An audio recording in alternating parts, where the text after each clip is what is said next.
Bienvenidos a Desde Cero con Manuel. Welcome to Right from the Start. I am your host, Manuel Longoria. Today on the podcast, we are talking to business owner Julio Cesar Colocho. Julio, how you doing, man? Welcome to the podcast. Doing good. Thank you for having me. Well, I appreciate you coming in and wanting to tell your story. And I think it's a pretty important story to tell and kind of motivate people here. So, Julio, where did you grow up? Where were you born? I was born in Dallas, raised in Hearne.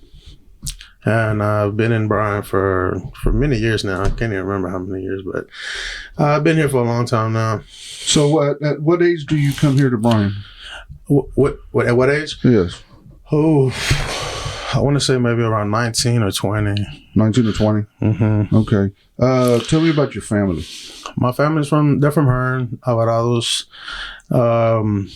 They are, majority of them are from Hearne.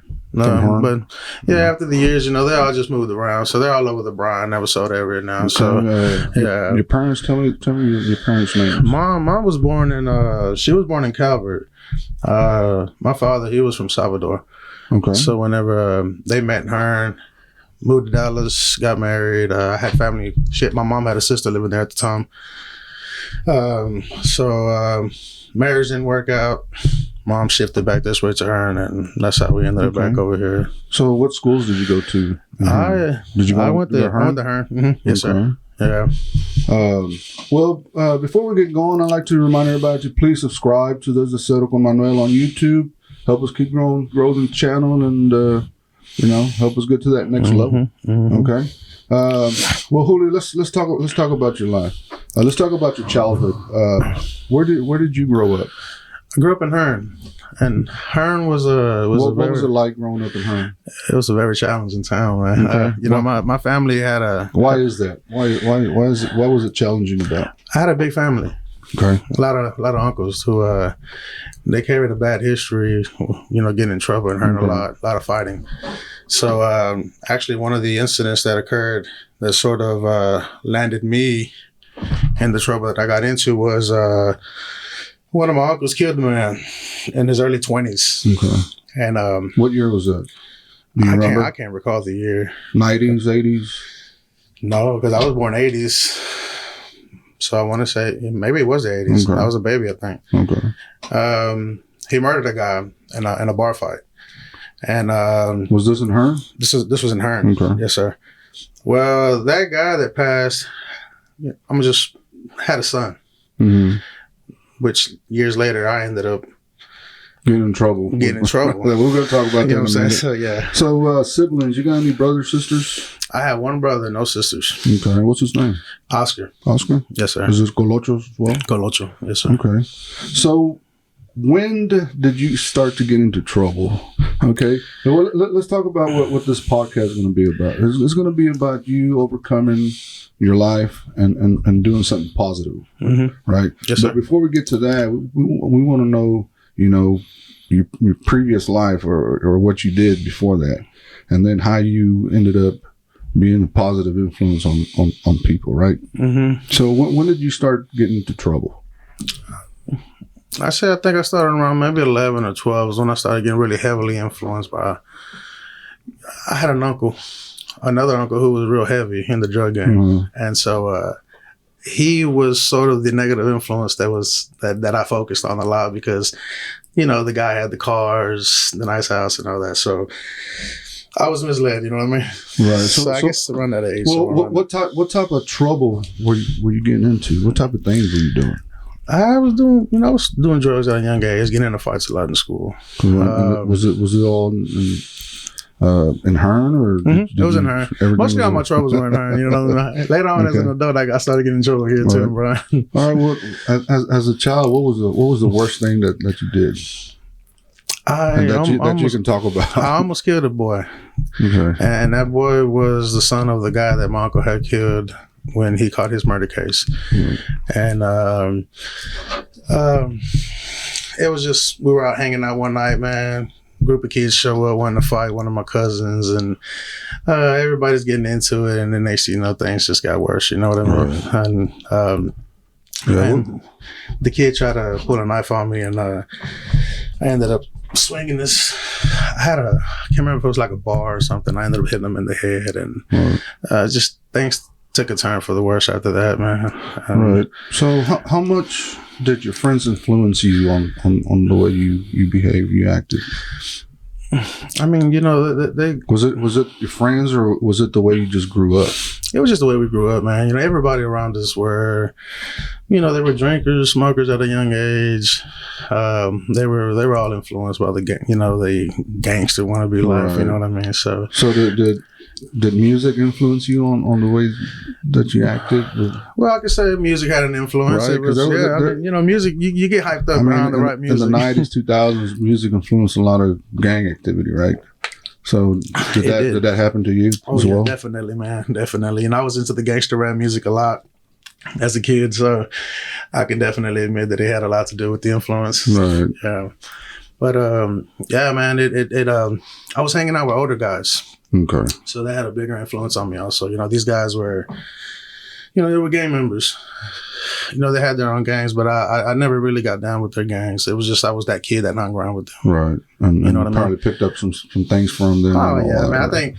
I think I was about 11 when one of those guys that I hung around with actually shot these other guys he didn't get along with right in front of my mom's house on East Davis in Hearne. So yeah, he was hanging out. We were just chilling, and these guys were about it. He didn't get along with. They came back around the block, and next thing you know, he's just like, and I'm like, oh shoot, what just happened? Right. It takes out running. But that you know you saw that you would see all that. Oh yeah, man. I mean, did you think it was cool or something, or did I actually did. Right. I actually did. You know, Okay. I actually did, and I had an uncle, man. I had one uncle who was old school with the filetto, Right. with the blade, and man, he was a fighter. This dude was getting into it all the time. Right. And so he was one of the influences, you know, that I was one. He was the drug dealer of the family, you know what I mean? So he was a big influence, you know. He had that reputation. Nobody would mess with him. Right. He had the respect and the power. Right. So you mentioned that you almost killed someone. Yeah. Did you do jail time for that? I did. I got in trouble. I got sent to what is called the Texas Youth Commission. So I wasn't old enough to enter the penitentiary system at the time, because I was about 13 or 14. So they sent me to the Texas Youth Commission, Okay. TYC. Okay. Ended up doing there about 3 some years. Tell me about that experience. I became worse. Man, you're talking about dorm rooms full of juveniles, man, who really, they're not mature, very immature, fighting every day. Couldn't tell them nothing. Guards couldn't tell them nothing. The gang life was real heavy. Okay. As a matter of fact, it was right here. Hamilton unit used to go. So when Hamilton unit first opened up, it was they're on Sandy Point. Right? Mm-hmm. It's an adult prison now. At the time when I went was 98. Right. That was a juvenile. It was a juvenile prison. So I ended up there for 3 years. Mm-hmm. Okay. Mm-hmm. Tell me about that life. That's when I started joining gangs. Okay. Because once you get there, you start seeing that everything is segregated. Okay. Mexicans are with Mexicans, blacks with blacks, whites with whites. And so it was, I don't know, I guess I felt that I needed to fit in, you know. Right.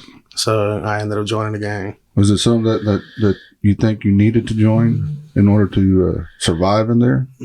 I did. Okay. It was part of survival, man. Right. It was definitely part of survival. What were some of the things that you guys did in there? Because all you guys are juveniles at this point, right? Man, more or less fight. If anybody got into a beef or lost a gambling debt or something, you know, it was any reason to start fights back then. You were bored. The only thing you really had at the time was GED classes. Right. Later on down the years, they started offering vocational classes and stuff, you know, to give the inmates more, you know what I'm saying, to offer them more. But, I picked up the gang life pretty heavy in there. I got real serious with it. And it was, I think I was supposed to come home after a year or so. Okay. And it caused me to... It elongated your stay there because of your activities that you did in there? Mm-hmm. Okay. Yep. So you were there 3.5 years. Getting out, what was your mindset when you got out? What were your thoughts? Were you like, I'm going to continue doing this? So when I came home, I was 17. So I was still immature mentally. You know what I mean? Right. And I just come from an environment where you're constantly on edge all the time. You know what I mean? You're on guard all the time. You have your guard set up all the time. So when I came home, I guess that mentality from the TYC, the penitentiary, sort of followed me out here. And so, I mean, I was sort of still getting in trouble. And so the mindset didn't change much. But I think the only positive thing that I did accomplish in there was getting my GED. Okay. So I had to overcome that life, man, because it was hard. Every day was a situation that we had to face. Right. You know what I mean? Being involved in the gang. So it was hard to stay positive. You know what I mean? At what point or how did you change? What was your turning point? At what age? Because obviously, right now, you turn your life around, correct? Yeah, yes, sir. I think my turning point was when I landed the big house. Okay. When I finally went to a penitentiary with adults. At what age was that?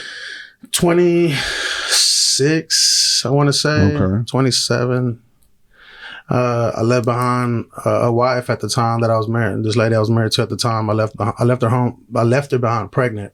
So I started becoming more mentally focused. Right. I started realizing of how much they needed me while I was gone, right? So it started changing the whole mentality on how I was looking at life. Because even when I went through my first marriage, I was dealing drugs heavy. Okay. I had a cousin up in Dallas. Was that the reason you went to the penitentiary? Was drug dealing? Because of drug dealing. Okay. Yeah. Yeah, I had a cousin up in Dallas who was real heavy in the cartel game. So, and, my uncle, he started me off from the go when I was young. And then I sort of graduated into bigger things. Into bigger things, yeah. Okay. And so, man, I did drug dealing for a long time. Man. So at 26, you go in, how long are you in the penitentiary? I did about almost 4 years on a 5-year sentence. What was your experience at the penitentiary? It was more calm than the juvenile penitentiary. Was it more dangerous than? I mean, yeah, right? Yeah, definitely dangerous, man. I hit a unit up in the Panhandle. I hit a unit in the Panhandle that these guys every day had to do a count on the wires that are around the fence, okay, the little ties, right? Because these guys would take them off. They'll paint them yellow. And they would do a count on those things. Like, I don't know how many times a day they would do a head count on these little wires because the inmates would take them off and sharpen them. Oh, and turn them into shanks, man. Yeah. Okay. Wow. So, it was a lot more calmer. You didn't have the wars a lot like you did when I was in the juvenile penitentiary type of thing. It was more calm. And the youngsters were more in control because you had the OGs, the more older guys who were more mentally structured and they had them in check. So, but penitentiary was my turning point, man, because that's when I started barbering. Okay. In prison. Yeah. Okay. And is that where you learned? And that's where I started picking up the craft. Oh, okay. Yeah, it was boring, didn't really have much to do. So, man, used to have an inmate come around who was a trustee. And he would come around with clippers to cut everybody's hair. And at times he'd pull up and he'll get into a heavy conversation with other guys. And so I used to see the clippers sitting around and I used to tell him, hey man, you mind if I pick those clippers up real quick and just, mess with them? And he's like, yeah, man, go ahead. So, I had a cellmate who used to be real cool with me. And I used to tell him, hey man, let me practice on you. You know what I'm saying? Right. I was jacking this guy up, bro. But that's where it all started, man. Okay. That's where the passion for it grew. So when you get out, did you automatically change your life, or did you continue trying to go into the previous life? No, when I came home from the penitentiary, the adult system, it's when I told myself, hey, I can't afford to go back to prison no more for drug dealing. I had already gone through 2 drug busts. I was all over the news like twice. I got drug busted in my first location. I want to say that was like '06, '07, somewhere around there, man. They kicked my door in the first time. I didn't learn my lesson. Came back out on bond. I got probation for that. And so I kept doing what I was doing. Right. You know, around that time, I had bills already. And so I just didn't know how to quit. Right. I didn't know how to get my mind focused on something else. That was one of my questions. Was it hard not going back into that? It was very hard, man. It was very hard. Was it because of the money, the life, the lifestyle? What was it about it that made it hard? The easy money. Was it the easy money was hard, man. When I came home, my first job was at a tortilla factory, and it was, oh my God, we're talking about maybe $7.50 an hour. Right. And I was, and I was like, and I'm on parole, right? I'm on parole. I'm on a monitor, and you know, my mindset is different. I know that this time around, I got to figure something out. I got to make a career out of something. I need to get my life straight. I already had a child here. My wife divorced me while I was in prison. So, but I just knew that me coming home, it was time to make a change for my kids, you know, and I needed to start doing positive things in life. Right. And I started barber school. Okay. As soon as I landed out on parole. Okay. At what age or what year did you say, okay, this is where I stop, and you never went back? What year was that? Or at what age? 2013. I can't remember the age I was in. 2013 is when I made parole. That's when I knew that it was time for a change. Right. You know, I put my mom through a lot. And, you know, she was always encouraging me. She was always deep in the Bible. Right. She would always give me, you know, the advice that I never was willing to take. Right. But no matter how much I screwed up, she was always there. I was always trying to direct me in the right path and telling me, hey, man, this is what you need to do. You know, stop doing this. But I was a hard-headed kid. Right. You know, I was heavily influenced. I was negatively influenced easily. You know what I mean? Right. And 2013, I want to say I was about 30, 31. 30. In your 30s. So, right. Mm-hmm. Was church, God, a big factor in you it always changing? was, man. My mom had us in church all the time. But when you completely turn your life around, did church have a big impact on that? It did, man.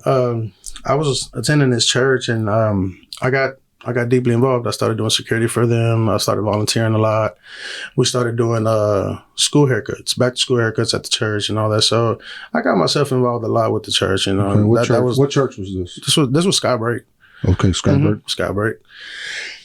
And so church was always there, man. God was always there. The lessons, the Bible verses, it was always there. You know, it's just I never chose to, you know, to partake in doing it. You know, my mom, she from the moment when we were young, she was deep in church. You know, Sabbath day, Sabbath, and then First Baptist, and she did religion a lot. Right, and she finally reached you, right? She finally reached me. Finally got to you, and you changed your life. You know, we all grow. You know, we all spring, you know, at different times, you know what I mean? And it took me a long time to finally learn to become an adult, to mature mentally, and late in my 30s, man, you know what I'm saying? So, right. So what do you do now, Julio? I'm a barber. I own a barber shop. I've had it for about 3 years now. Okay. And so, I mean... So when did you decide to pursue a career as your life, a career in barbering? Like I said, it was 2013 when I got out. And barbering was actually something I wanted to do. Right. You know, I sort of grew a passion for it when I was locked up. So I got out, started barber school, but I ended up having to drop out because I was doing work full time. And at the time I was on parole, I was having to do these drug rehab classes, but I wasn't getting those classes done. And so parole officer came around and said, hey, man, you need to get these classes done or, you know, we're going to violate your parole. So I couldn't quit working. Right. You know, I was working full time and I needed to work, you know what I mean? So I ended up having to put barber school on hold for a little bit. And the opportunity ended up coming on later on down the road when I ended up moving back to Bryan. Okay, and you went to barber school here in Bryan? No, sir. At the time I went to barber school. We didn't have a barber school here. Only thing we had was cosmetology schools around here. So, man, I was working in the oil field, got laid off, and I had a little bit of money put up. So I didn't want to learn how to do nails and hair and all that at a cosmetology school. So I went and found a barber school in Houston. And I bought me a 4-cylinder, a little Nissan. Man, what was that? I can't even remember what I was driving. It was a small little Nissan, 4-cylinder. I was going back and forth every day. Right. Every day. When did you decide to start your business? Around the pandemic. Around the pandemic. So that was 2020, correct? Mm-hmm. Mm-hmm. The opportunity just sort of fell in my lap, man. I had a friend who owned it at the time. Okay. And they were moving on to bigger, different projects. And he came across, we had a little conversation one day. He said, "Hey, man, I have a small shop. Well, you ever thought about working for yourself?" And I said, I thought about it a couple of times. I said, it's been a dream to have my own shop. Right. But, I didn't know it was going to come that quick, But the opportunity, it fell in my lap. He sold it to me. So what is the name of your business? Level Up Cuts. Level Up Cuts. Yes, is it here in Bryan or College Station? Yes, sir. It's in Bryan, off of Briarcrest and 29th. What's the address? 1770 Briarcrest Drive. We're right next to the Austin Driving School and Aldi's. You got Urban Air right there in the shopping center. Okay, is this across Bryan High? Mm-hmm. Yes, sir. Right across from Bryan High. Yes, sir. Okay. What have you learned about running your own business? I learned a lot, man. I've learned being more professional. Right. Taking care of what it is to take care of your own business, the opportunities that open up for you when you own your own business, the networking that you do with other people, right. The opportunities that you can provide for other people who are looking for opportunities. Right. And that's one of the reasons that I reached out to you about coming here, because Level Up, I sort of felt it was destined for me, you know what I mean? Because I eventually had to level up in life. Right. And I had to end up changing my ways and my mind. That's why the name Level Up. Huh? It stayed. My friend, it was his. Okay. And the plan was to change the name. But then when I sat back and thought about it, I was like, well, I paid for the name. He sold me the business. Right. Level Up. It's a good thing. It's a real positive thing. It completely changed you around. Oh, it did, man. Business. It did. The business pretty much saved your life. Oh, right? It did. It did, man. Right. My wife, if it wasn't for her, shout out to her, because she's a hairstylist. Okay. And when the opportunity came up, I was nervous. Right. I was like, man, babe, I really want to do this, but I don't know. At what point do you know that you can do this? When did you know that you can open up your own business and run it and be successful? So this is the way I looked at it. When I took the opportunity on buying that business, I told myself, how many times have I lost in life and have had to start over? You know what I mean? How many opportunities, how many times have I hit rock bottom? Out of all the troubles in and out of prison, I just hit rock bottom so many times. So I told myself, and I'm still here, and I always find my way to get back on top. So I told myself, why not take the risk? You know what I mean? Right. Why not take the risk, buy the business, even if it's the wrong time to buy it during a pandemic? You know what I mean? Right. So my wife said, hey, let's do it. I'll leave my job and I'll run it with you. How can we fail if we're both at this together? You know what I mean? And so we did it, man. We did it. And we bought it, remodeled it, and gave it a different image, different reputation. Right. And man, we've been soaring since, and it's been all God's blessing, you know what I mean? So, do the people around you support your business? Do your friends, family support your business? Because that's always a big question for every business owner. I think, in my opinion, I started breaking generational curses when we did that. Right. And so I think it influenced a lot of people in my family. There's been people in my family that have become business owners, landscaping, doing things since. You know what I mean? And I'm proud of that. I mean, even if I didn't open up the opportunity or influence them in that kind of way, I've always tried to influence others in my family also, because we all come from a harsh background. Right. Are you more careful of who you let around you and your family now? Man, with all the I really don't hang experiences? around with people a lot no more. But, that's what I'm trying to get to. Yeah. Are you more careful of who you let in your circle now? I started choosing my friends differently and wisely. Right. I started being more wise about who I hung around with. More people, I do hang with people now, friends, clients that have become friends. Right. And these people have been more of a positive influence for me than, than the people in my past.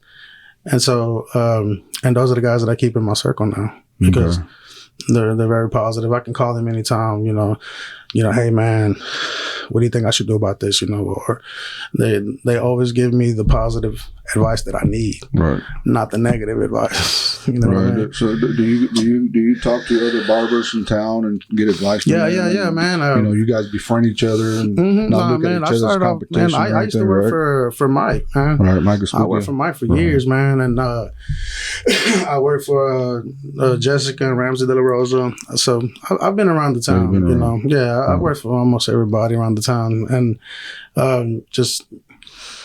man, I've networked with so many of them at one time, Right. And, finally decided hey, I'm going to do my own thing now. And I still keep it cool with everybody. We interact, but I'm more busy now running my own business now that, I hardly ever get the chance to see people or go out with them. But every time we see them, downtown at an event or something, it's like, hey, what's up, man? How y'all been? Right. Yeah, so.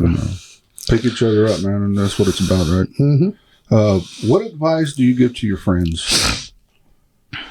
Maybe it could be in business or in life. What advice do you give your friends? I always try to tell them to think positively and stay consistent. There's been many times I tried to fall off from what I was doing, especially from barbering. At one time when I first started barbering, I almost thought, I was like, man, this ain't for me. This ain't the money I'm used to. But I just think if you stay consistent and thinking positively, stay consistent with thinking positively, you'll get there. You'll reach your goals. You can't let the negative mindset fall back in place. Because once you start letting that happen, you go back to your old ways. Right. And here's an example that I wanted to give, and this is not the point of the story. I not too long ago, I had a barber working for me. Okay. And I always want to influence people that have been down my path. This guy got out of prison. He said, hey, man, he reached out to me. He says, dude, I remember everything you used to do, man. You used to do all the shit you went through. And I want to be where you're at. So I took him, put him in barber school. Like I said, sometimes it's hard to stay positive and stay on a positive track. Right. And in the end, it's a sad story. And I guess I could say he sort of got impatient, started getting back to some of his old ways. A couple months ago, he got robbed and they killed him. And that's why I wanted to get on here around this time to tell my story. You know what I'm saying? Because it's so easy to fall back and relapse into what you do know. Because, like, for example, when I got out of prison, I ain't never had a job. I didn't have a dad around to teach me how to drive trucks, because that's what he does. He's a truck driver in Dallas. I didn't have the positive role models around. Right. I didn't have nobody to teach me how to be a handyman, how to fix things. So when I started learning barbering on my own, I mean, I took it for what it was worth, man. I taught myself how to do this craft. I perfected it. And so it's real easy to relapse back to what you do know, because all I knew was how to make money selling drugs. Right. You know what I mean? Consider it the easy life, right? It was easy money. I knew I had the connections around all my life. Right. Even when I got out of prison, I knew where the connections were. It was easy for me to go say, hey, man, I need this right now. Front it to me. I'll give you back with more with interest or whatever. You know what I mean? Because that's all I knew. You know what I'm saying? So, that's why I wanted to come here, and hopefully that other people are listening, that they would get influenced by what I've been through and are going down the same path that I'm going down, or that I went through. And I hope they can reach out to me. Because now I got more to offer. Instead of trying to put them on game and how to sell drugs and where to go find the connect, I can give you something that you can learn and make money off of now. Right. You know what I mean? And that's what I try to do with a lot of guys that I know from my old neighborhood.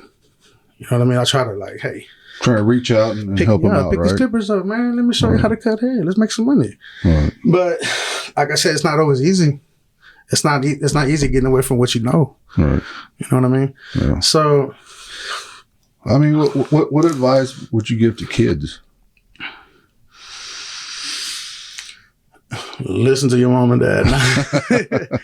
I mean, because you got in trouble at a young age. So what advice would you give to young kids to try to stay away from all that? The negative influences that are always around, it's believe me, the results of that is always going to be bad. It's always best to look at the positive people that are doing something in life. Right. You know what I mean? That are real role models. You know what I mean? Right.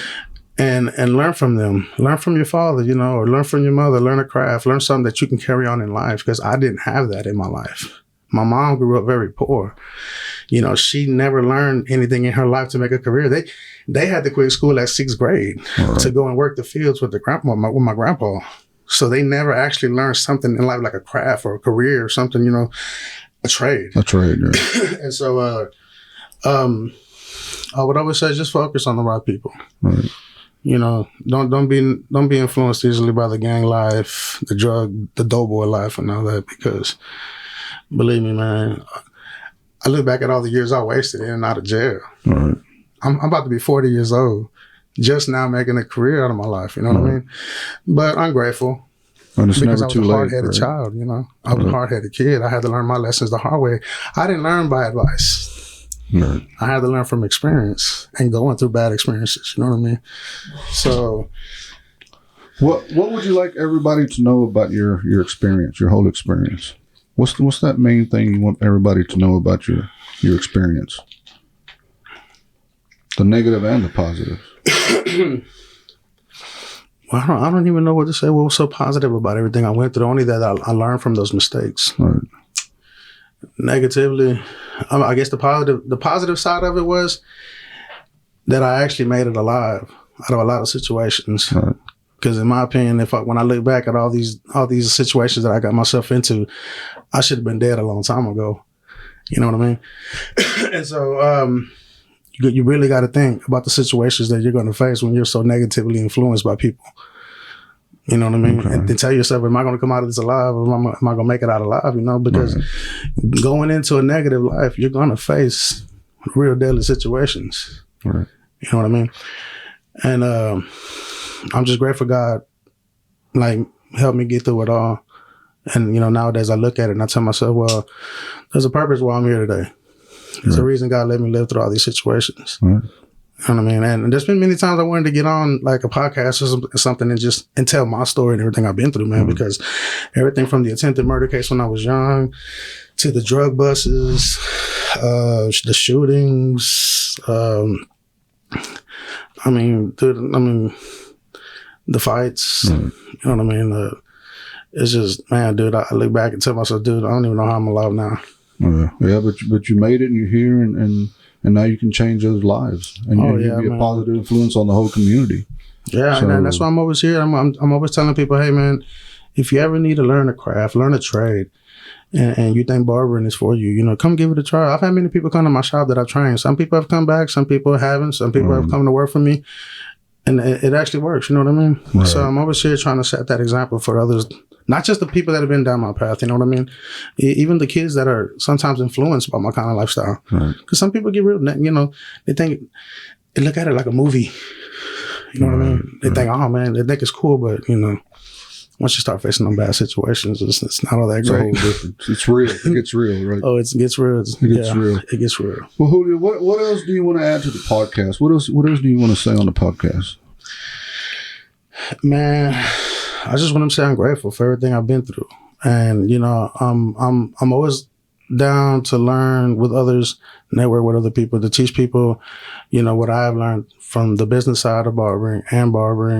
So, you know, I'm always here if anyone's ever willing to approach me and want to learn to be, you know, to change their life around. That's the kind of person I want to be. I want to help others change their life around. Right. You know what I mean? So, y'all know where to find me. I'm at Level Up Cuts. I'm there almost 6 days a week. You know, sometimes 7 days a week. And how can they reach you? You got a phone number? Yes, sir. I have a phone number. You got websites, Instagrams, Facebooks. Tell me about all that. My Instagram is Ocho_the_barber. I also have a business page for Level Up Cuts on Instagram and on Facebook. My phone number is 979-492-5671, and that's my personal cell. So you can reach out any way you want to. I mean, the phone's always on me. Yeah. So message me on Instagram or Facebook. I do have an email, but I mean, nowadays nobody really messages to me. Call them. Right.